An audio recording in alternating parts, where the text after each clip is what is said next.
थे जिसको एक साथ मर्ज कर दिया गया, सबको एक साथ क्लब कर दिया। ऑलमोस्ट 17 टैक्सेस जो थे, जिसमें मेजर टैक्स थे एक्साइज, वैट, सर्विस टैक्स। और मेन पर्पस यही था कि कस्टमर्स के हाथ में जो भी प्रोडक्ट आए, जो भी सर्विसेज आए, एक कॉस्ट, मिनिमम कॉस्ट, सारे टैक्सेस जो टैक्स ऑन टैक्स इफेक्ट जो पहले होती थी, चार्ज होता था, ताकि एग्जैक्ट कॉस्ट कम होके कस्टमर के हाथ में आए। सिंपल एग्जांपल लूंगा मैं आपको।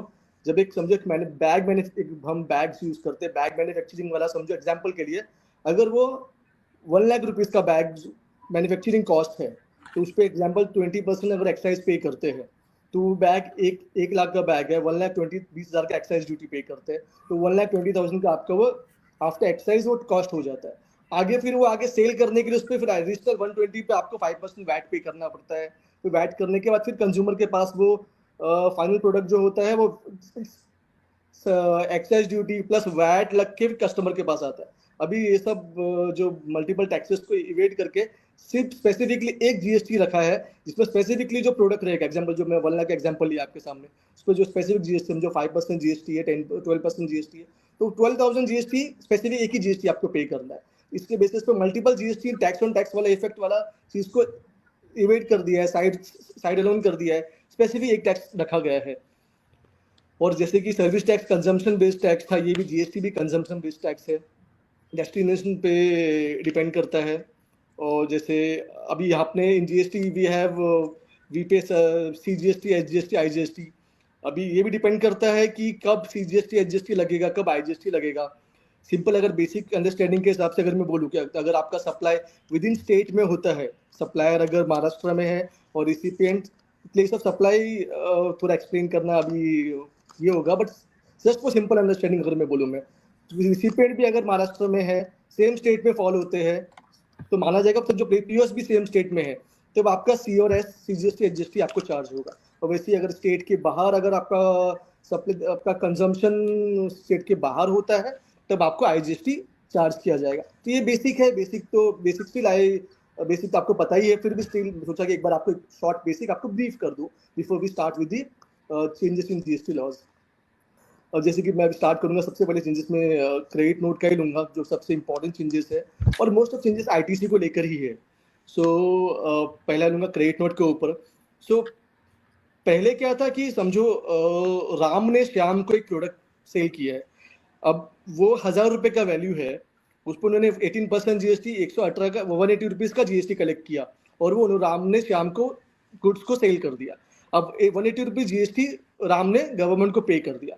अब किसी वजह से अगर श्याम को प्रोडक्ट पसंद नहीं आया, can be any reason, okay, क्या हो सकता है, उसका क्वालिटी उतना अच्छा नहीं है, या फिर उसका जो जो जो उन्होंने वैल्यू चार्ज किया है वो प्रॉपर नहीं है, या फिर रेट का इश्यू है, या जो क्वांटिटी दिया है वो क्वांटिटी, जो हमने प्रोडक्ट ए मांगा है प्रोडक्ट बी हमने दे दिया, आपने दे दिया है। तो काफी रीजन हो सकते हैं क्रेडिट नोट इशू करने का। उस केस में जब श्याम वो गुड्स आपको वापस करेंगे, तो वो सेल्स रिटर्न एक तरह का, तो उसके लिए क्रेडिट नोट इशू करना पड़ेगा। तो जो लाइबिलिटी राम ने इस प्रोडक्ट पे 18% जीएसटी, जो एग्जांपल मेरा था 1,000 पे 180 रुपीज गवर्नमेंट को पे कर दिया। अब 180 रुपीज अगर उनको गवर्नमेंट क्रेडिट नोट इशू करके 180 रुपीज कम करना है, उस केस में कम आप credit note liability directly come नहीं कर सकते हो। अभी जीएसटी में ऐसा है कि रिसिपिएंट को, क्योंकि अभी इस 180 रुपीज जब सेल दिखाया है, तो श्याम ने उस पर आईटीसी भी क्लेम किया है, 180 रुपीज का आईटीसी श्याम ने क्लेम किया। पहले 180 रुपीज आईटीसी आप रिवर्स करो, श्याम को पहले 180 रुपीज आईटीसी रिवर्स करना पड़ेगा, उसके बाद रिवर्स करने के बाद ही ये 180 रुपीज का आईटीसी लाइबिलिटी जो है वो राम के जीएसटीआर रिटर्न्स में से एडजस्ट हो जाएगा। अब ये सब रिटर्न्स में भी काफ़ी चेंजेस आए हैं। अभी आईएमएस सिस्टम एक्टिवेट हो गया है। अभी पहले ऐसा था कि आपको एवरी 13th ऑफ मंथ को, आफ्टर 14 से आपका टू बी जनरेट हो जाता था, जहाँ पे टू बी ऑटोमेटिकली जो भी सप्लायर ने आपका जीएसटी में सप्लाई दिखाया है जीएसटीआर 1 के अंदर, तो ऑटोमेटिकली आपके जीएसटीआर 2B में रिफ्लेक्ट हो जाता था। अभी ऐसा है कि अभी गवर्नमेंट ने थोड़ा चेंजेस लाया है। अभी ऐसा हो गया कि वो ऑटोमेटिकली जनरेट नहीं होगा, ऑटो जनरेटेड जो सेंटेंस है वो थोड़ा चेंज हो गया। अभी वहाँ पे ऐसा है कि कस्टमर जो रिसिपिएंट के हाथ में कंट्रोल है, तो एक बार आईएमएस आने के बाद आईएमएस में पहले आपको एक्शन लेना पड़ेगा। एक्शन किस तरह एक्शन लेंगे आप, तो आईएमएस में आपके वो सारे सप्लाई जो सप्लायर जो जीएसटीआर 1 में फाइल किए रहेंगे वो आपके आईएमएस में दिखेंगे। आईएमएस में आपको या फिर उसको एक्सेप्ट करना पड़ेगा या रिजेक्ट करना पड़ेगा। अब इसमें क्रेडिट नोट का ही बहुत इंपॉर्टेंट रोल प्ले होता है। अभी क्रेडिट नोट के केस में आपको, जैसे मैं आपको एग्जांपल अभी दिया है, 180 रुपीज का सेल हुआ है, राम ने सेल किया, श्याम ने गुड्स वापस कर दिया, तो श्याम को पहले वो आईटीसी रिवर्स करना पड़ेगा। अभी जब जब राम ये जीएसटीआर 1 में क्रेडिट नोट पुश करेंगे जीएसटीआर 1 के अंदर, तो आईएमएस के अंदर श्याम को पहले उसको एक्सेप्ट करना पड़ेगा। एक्सेप्ट करने के बाद एक्सेप्ट करेंगे, एक्सेप्ट करने के बाद ही, क्योंकि जब एक्सेप्ट करेंगे तभी श्याम के जीएसटीआर से आईटीसी उतना कम होगा।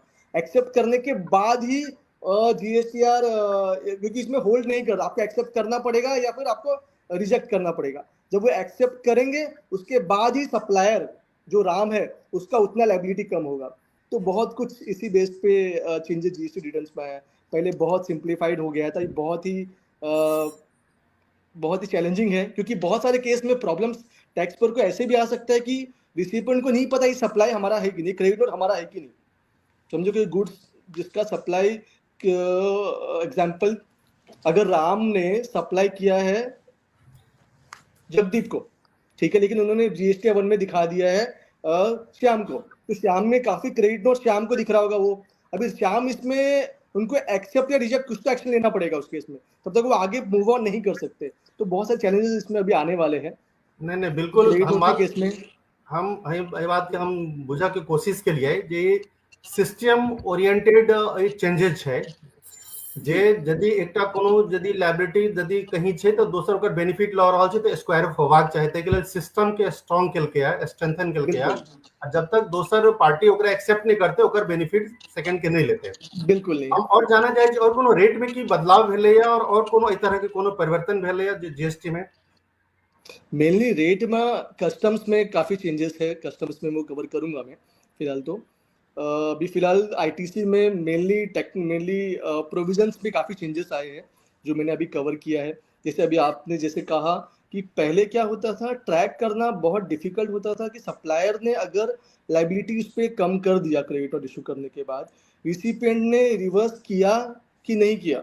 देयर वाज नो मैकेनिज्म कि जहाँ पे गवर्नमेंट को कंट्रोल रखे, बिकॉज एज गवर्नमेंट को ऐसा फील हुआ कि हम वहाँ पे लाइबिलिटी भी हमारा कम हो रहा है क्रेडिट नोट से, रिसिपिएंट रिवर्स भी नहीं कर रहे आईटीसी, हम ट्रैक ही नहीं कर पा रहे, तो यहाँ पे भी हमारा रेवेन्यू लॉस हो रहा है, वहां पे भी रेवेन्यू लॉस हो रहा है। तो दो जगह में से एक जगह तो टैक्स पेयर को प्रॉपर बेनिफिट हो रहा है, एक जगह गवर्नमेंट को लॉस हो रहा है, और वो बेनिफिट या फिर रिसिपिएंट ले रहा है रॉन्गली आईटीसी क्लेम करके, या फिर वो बेनिफिट सप्लायर ले रहा है क्रेडिट नोट एडजस्ट करके, किसी एक को तो बेनिफिट हो रहा है। तो वो कंट्रोल करने के लिए बेसिकली ये मैकेनिज्म जीएसटी पोर्टल पे इंप्लीमेंट किया, क्रेडिट नोट को स्ट्रिक्ट किया है।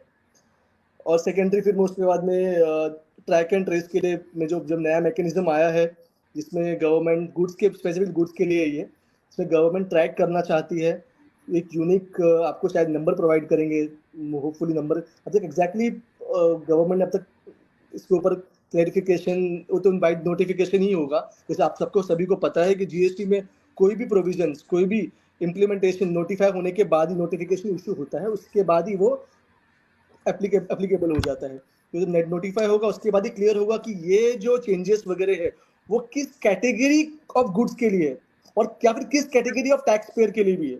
हो सकता है कुछ स्पेसिफिक गुड्स के लिए किया हो, specific goods list of items के लिए किया हो, A B C D item के लिए, और स्पेसिफिक टैक्स पेयर के लिए किया होगा कि ये टाइप का ये टैक्स पेयर के लिए ही एप्लीकेबल होगा। तब तक इस पर कुछ भी क्लैरिफिकेशन तब तक कुछ नहीं आया। फर्स्ट जब नोटिफिकेशन ये गवर्नमेंट का ये इशू होगा, नोटिफिकेशन में डिटेल एक्सप्लेनेशन के साथ, और कब से एप्लीकेबल होगा, कब से ये क्या रेट्रोस्पेक्टिवली बहुत सारे चेंजेस आते हैं, तो क्या ये कब से कैसे प्रोस्पेक्टिवली एप्लीकेबल करेंगे, कब से करेंगे, तो ये सब नोटिफिकेशन के थ्रू क्लियर हो जाएगा। तो ये दो एक इंपॉर्टेंट चेंजेस थे। उसके बाद काफ़ी कुछ और भी चेंजेस वगैरह जो मैं अभी आपके सामने प्रेजेंट करना चाहूँगा। और जैसे मैंने आपको कहा नेगेटिव चेंजेस ज़्यादा है, ऑफकोर्स काफ़ी नेगेटिव ही ऑलमोस्ट। एक जैसे कि चेंजेस है इन प्री डिपॉजिट्स।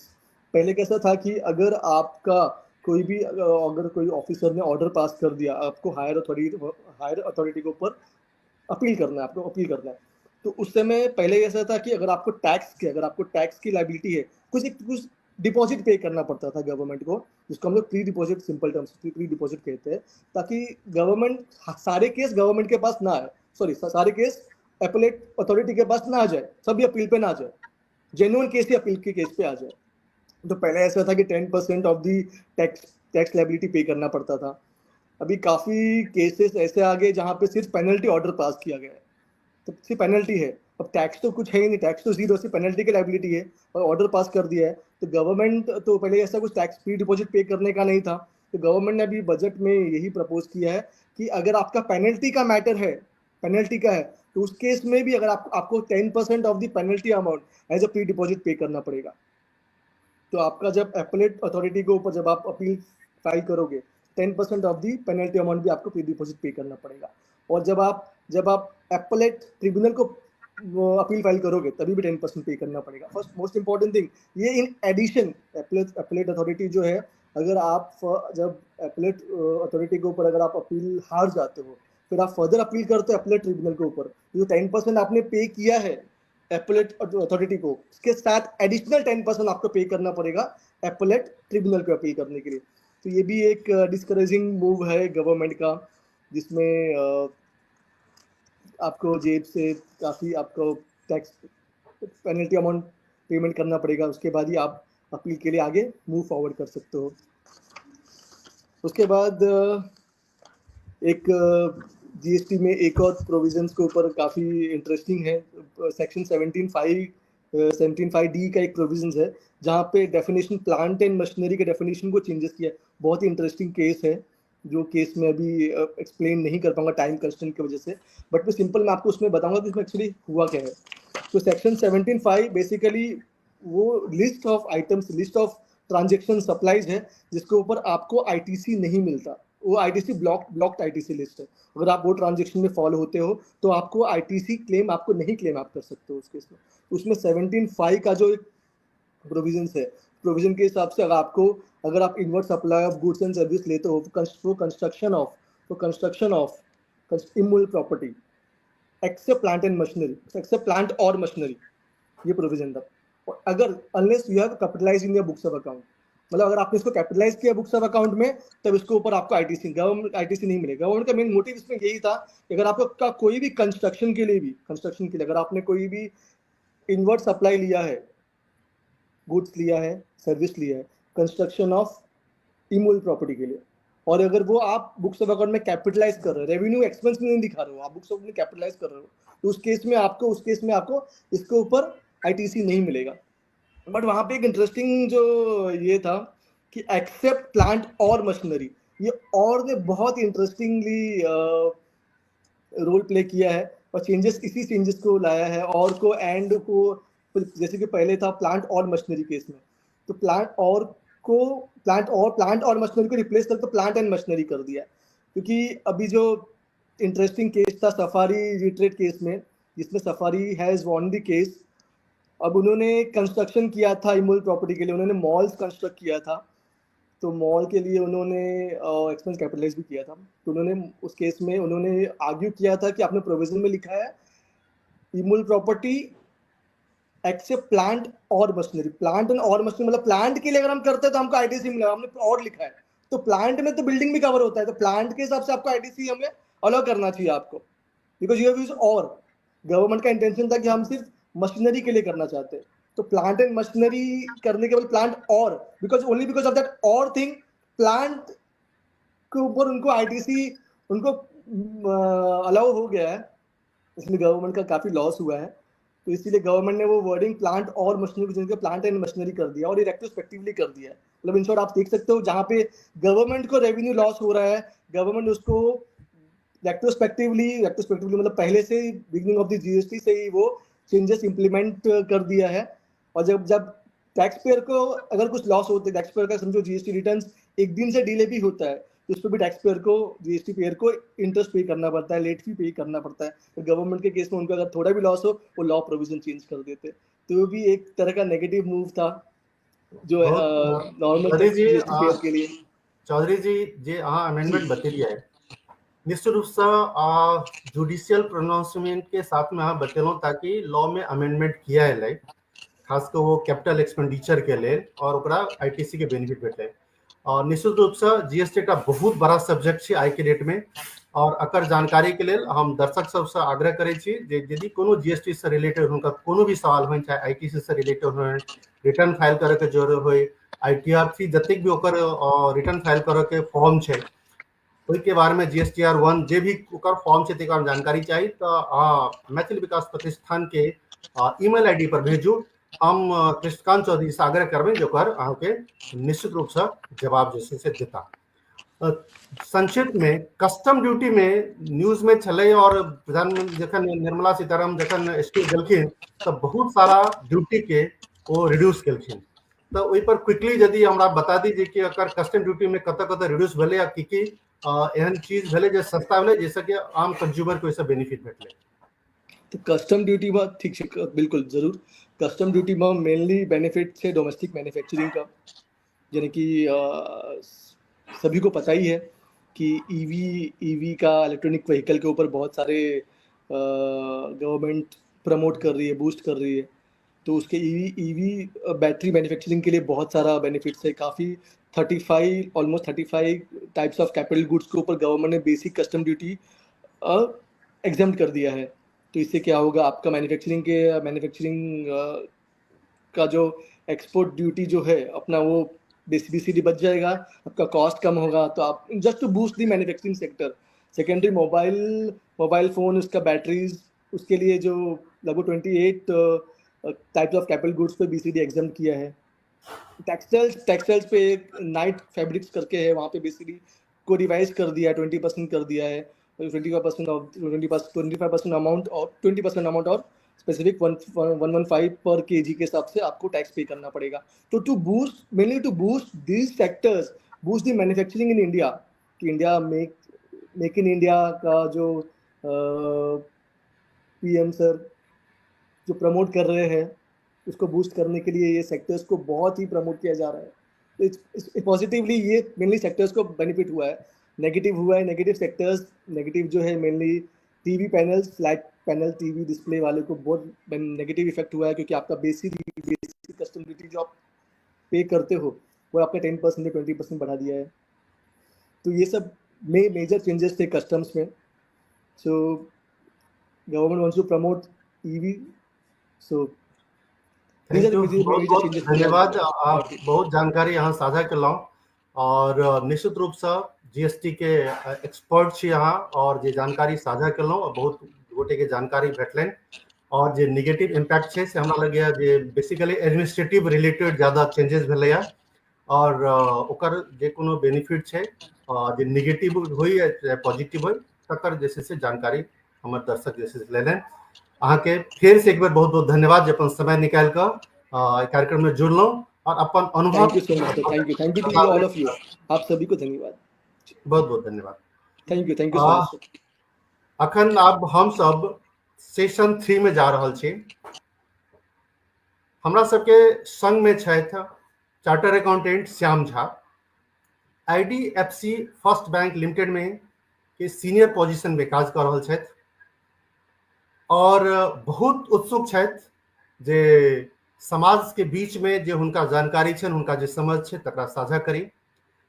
चूंकि बैंक से रिलेटेड छै तो हम इनका से जानना चाहब जे बजट 2025 में जे बजट पेश भेलै ओहिमे फाइनेंशियल सेक्टर में की बेनिफिट भेटलै, और ऐसा सामान्य जे इंटरप्रेन्योर्स छै, जे बिजनेसमैन छै, हम चाहे छी जे कि उनका डिटेल में स्टार्टअप से लऽ डिटेल में जानकारी देथिन।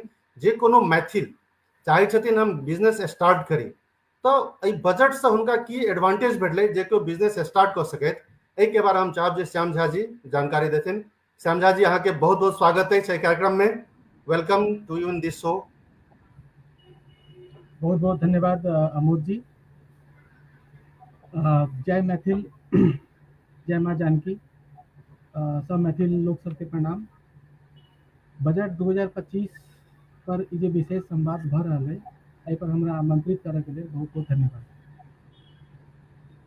अखन जे रिसेंट जे बजट अनाउंस भेलै है, अपन फाइनेंशियल सेक्टर कवर करे से पहले हम चाहे कि बजट के बारे में किछु ब्रीफ में कनी बताओ कि ई जे बजट जे गवर्नमेंट प्रोड्यूस केलकै है सबके सामने, एहिमे जे मेन उद्देश्य छलै अपन विकसित भारत के जे ऑब्जेक्टिव छै एकरा शॉर्ट टर्म में और लॉन्ग टर्म में केना अचीव कयल जेतै एहि पर विशेष ध्यान देल गेलैए। 4 गो ग्रोथ इंजन छै, ओहि पर अबै छियै। ओहिसँ पहिले ई जे विकसित भारत छै एकरा अचीव करऽ के लेल एते फोकस कयल जा रहल छै से की छै, ताहिमे 6टा चीज पर के अचीव करलासँ अपन जे देश है भारत है से विकसित भारत बनि जेतै। बजट में ई मेंशन कयल गेलै, जाहिमे अहाँके है zero poverty, 100% good quality school education, access to high quality affordable and comprehensive health care. चौथा अहाँके 100% skilled labour with meaningful employment. अगर स्किल्ड लेबर के प्रॉपर ट्रेनिंग दऽ कऽ केना ओहि सेक्टर के लोक सब छै ओकरा सबके मीनिंगफुल एम्प्लॉयमेंट देल जाय, एहि पर ध्यान देल गेलैए। 70% women in economic activities, farmers making our country और एग्रीकल्चर सेक्टर के लिए। ई 6 गो चीज के अचीव करब के उद्देश्य में विकसित भारत के उद्देश्य राखल गेल छै। एहि बजट में 4टा ग्रोथ इंजन के बारे में बात भेलैए, जाहिमे पहिला अहाँके एग्रीकल्चर भेलै, second MSME, third investment and export. तो हम एग्रीकल्चर से स्टार्ट करब। एग्रीकल्चर में एगो बहुत बड़का जे चेंज हम ऑब्जर्व केलिए से अहाँके छै किसान क्रेडिट कार्ड। किसान क्रेडिट कार्ड में 1998 में finance minister Yashwant Sinha ji start केने छलखिन। जे स्कीम अखन तक कंटिन्यू चल रहल छै, लगभग 100 बैंक ई प्रोडक्ट प्रोवाइड कर रहल छै। तो किसान क्रेडिट कार्ड अखन जे लिमिट चल रहल छै से 3 लाख के लिमिट छै। एहिमे एगो किसान जेकरा पास कोनो अगर खेत छै, जमीन छै लगभग 1 हेक्टेयर के आसपास, 1 एकड़ के आसपास, वो कोनो बैंक में जाकर क्रेडिट कार्ड के लिए अप्लाई कर सकैए। और ओहि क्रेडिट कार्ड में 3 लाख के लिमिट अखन तक देल जाइ छलै, आब ओ लिमिट के बढ़ाकर 5 लाख कर देल गेलै है। किसान क्रेडिट कार्ड ओना देखिए लोन की होइ छै, लोन तऽ कोनो किसान कहीं से लऽ सकैए, लेकिन की होइ छै कि अगर कियाकि वो सेक्टर अनऑर्गेनाइज सेक्टर छै और अगर अहाँ कोनो प्राइवेट फाइनेंशियल के पास अगर अहाँ जाइ छी तऽ हाई रेट ऑफ इंटरेस्ट पर लोन भेटै छै, प्लस जे अहाँके इंटरेस्ट और जे इंस्टॉलमेंट जे पे करऽ के से अनयूजुअल टाइम पर अबै छै। किसान जे अपन खेती के काज में लागल छै तो किसान सबके की होइ छै कि रबी फसल, खरीफ फसल जे होइ छै ओहिमे सोइंग के सीजन अलग होइ छै, हार्वेस्टिंग के सीजन अलग होइ छै। तऽ जै बिजनेस में जै काज में सब लागल छथिन किसान महाराज सब, हुनका सबके चाही मोरेटोरियम, एहि लेल ई प्रोडक्ट लायल गेल छै। श्याम जी कनिक जोर से बाजी अहाँ, आग्रह। जी जी जी जी जी जी। तो हम कहै छलियै कि जे किसान क्रेडिट कार्ड जे स्कीम छै ई किया लायल गेल छलै, एहिके पीछा के ऑब्जेक्टिव हम अहाँके बताबै कोशिश कर रहल छी कि किसान क्रेडिट कार्ड स्कीम में की छै कि अगर कोनो किसान अगर लोन अगर कोनो प्राइवेट फाइनेंशियल से अगर लेबर जा रहल छै तऽ की होइ छै कि किसान भाई सबके लोन भेटै छै से एक तऽ पहले यूजुअली हाई रेट पर भेटै छै, प्लस लोन लेला के बाद जो नॉर्मल लोन के जो प्रोसेस होइ छै से अगला महीना से अहाँके पेमेंट शुरू करऽ पड़त।